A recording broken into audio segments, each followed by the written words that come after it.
Ah, yes. Bluey. Everyone's favorite little blue character, including mine now. Let's go ahead and dive into it.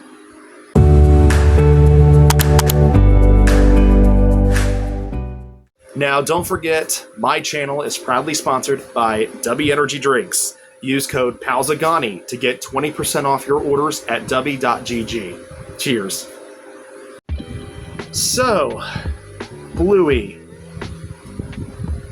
I have a lot to say about Bluey that's very, very positive. You know, I've dived into the Bluey community and I noticed there's a lot of craziness in the Bluey community, so I think I'm going to stay a little bit clear of you guys for a little while. No offense, you know, I'm sure a lot of you are really, really nice, you know, but the majority of you on Twitter are crazy. But anyway, that's not the topic of today's video. The topic of today's video is Bluey. So, this little blue dog has caught my attention for quite a while now. I've been watching this series for like years, I think a couple years now. And I've seen the minisodes, I've seen all the episodes through like Disney Junior and what have you, you know, and I will say there's some pretty deep stuff in this show. In fact, I think this show is nothing but deep stuff. So, there was an episode I know I got really, really emotional about, and it's the episode where I guess Bingo had to learn to what was it, let go? Or I don't know if it was Bluey or Bingo, but someone in this episode had to learn what letting go was like, and that was a very hard episode for me. You know, it struck me emotionally. And then there was another one where I guess Bingo had to learn to, had to learn to cope with, you know, growing up and getting older. It was the one where she was inside the egg earth. You know, I don't know if any of you remember that, but where she was like inside the egg earth. I probably got a picture of it right here, but it was this episode right here that really struck me emotionally as well. Because it's like, I guess I will admit there are days where I struggle with my own maturity here and now, you know, every now and then. And it's hard, and sometimes it's within one's control, and sometimes it's not, because, you know, we have a thing called disabilities, you know, and sometimes it's in one's control. I will admit it kind of is in my control. I believe I do have that power, and I just wish I could express that more, you know. But like I said, this episode touched me quite emotionally, you know, and a lot of the topics in Bluey are very, very hard to explain, because it's through a child's eyes. It's basically, the way I see it, and the premise of the show, in my opinion, would be life, the story of life through a child's eyes.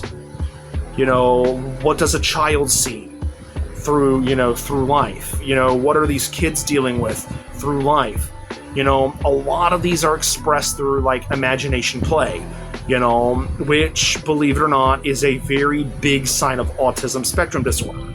So, it makes me believe that the narrator, I'm not trying to diagnose anybody, but it's giving me this click that the narrator might be, not saying will be, but could be autistic.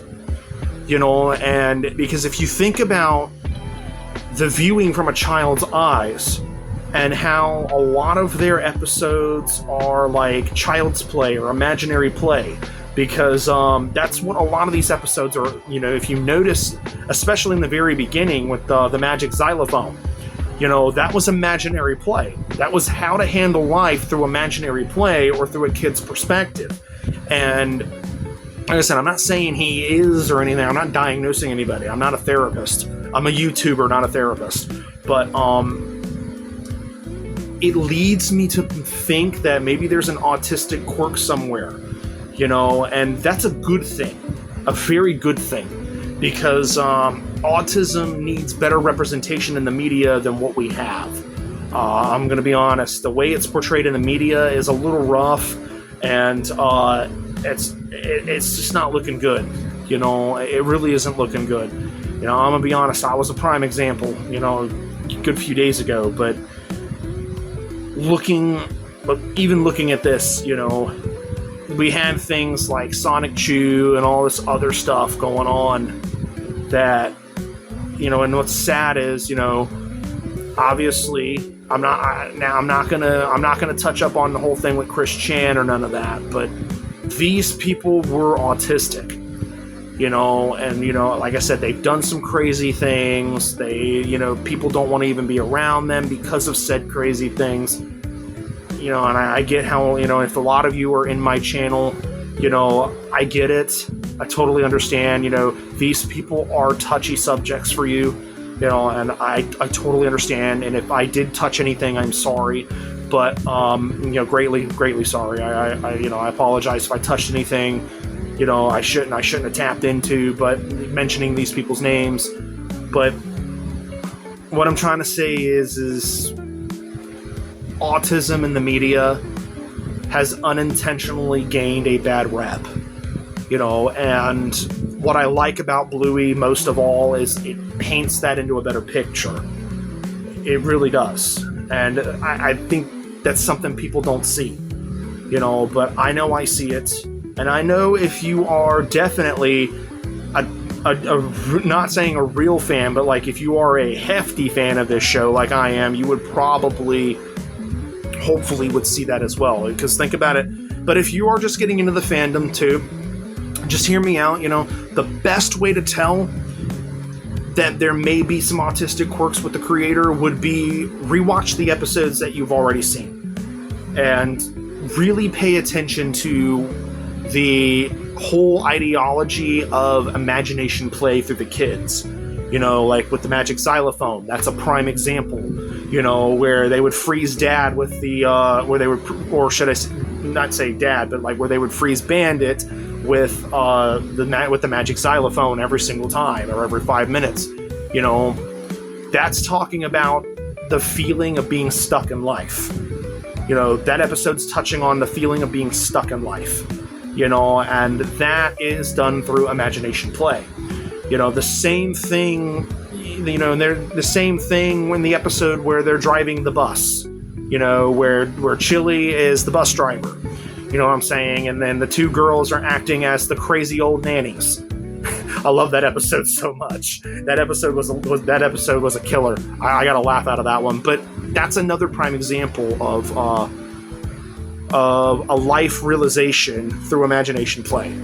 You know, if you pay attention to the episodes, you'll see what I'm talking about. You know, there's so much in-depth hiding in this series, like so many Easter eggs you can find in this show alone. You know, not just the mini-episodes, but like in the episodes themselves. You know, when it's always about the kids playing some kind of game, but that game is tied to something we're dealing with in life. You know, in our adult lives. So it's like the realization of life through imagination play is what I see in this show. I could be wrong. I could be right. Either or, it's okay. I accept whether I'm right or wrong here. You know, if you feel you need to debunk me, go right on ahead. Just don't be a total jerk about it, you know, but if you feel you have another opinion, just let me know for sure what you're seeing, and I'll be happy to read up on that for sure. But what I'm seeing is the realization of life through imagination play, or dealing with reality through imagination play. That's what I'm seeing here, you know, and at least that's what I think I'm seeing, you know. So, and that's what's giving me the quirk vibes that the director could have ASD. Not saying he does have it, but it's based on what I'm seeing in this show. You know, I'm not trying to diagnose anybody. You know, I'm not a therapist. I'm just saying that I feel he could have these quirks hidden within him, based on how he's trying to tell the story. You know, I'm probably 100% wrong, and I'm willing to accept that. That's okay. You know, it's not about me being right or wrong here. It's about me stating what I'm seeing. And if you guys have a different perspective, do let me know down in the comment section, and I'll be happy to read up on it. You know, but these are what I feel I'm seeing. And like I said, if I'm wrong, I'm wrong. I'm willing to accept that. You know, but because I'm not trying to be right. I'm not trying to be wrong. I'm just stating what I feel I see. And I do hope, and I do kind of hope you guys are seeing it as well, in a sense. But if you're not, and you tell me, that's totally fine. You know, and I will look at it, and I will definitely give you a thumbs up. You know, for sure, because I like different perspectives when it comes to my vlogs. You know, and this is one of those vlogs where I'm always looking at different perspectives. So let me know what you see, you know, down in the comments below, and I'll definitely take a look at what it is you're seeing from your perspective, but that's just my perspective, you know. So there's a lot in this show that I really, really like. My overall rating for this show is a 10 out of 10. You know, I don't think it can get any better than what it is, you know. So that's it for today's video, guys. Thank you guys so much for watching, and I'll see you guys next time. Cheers.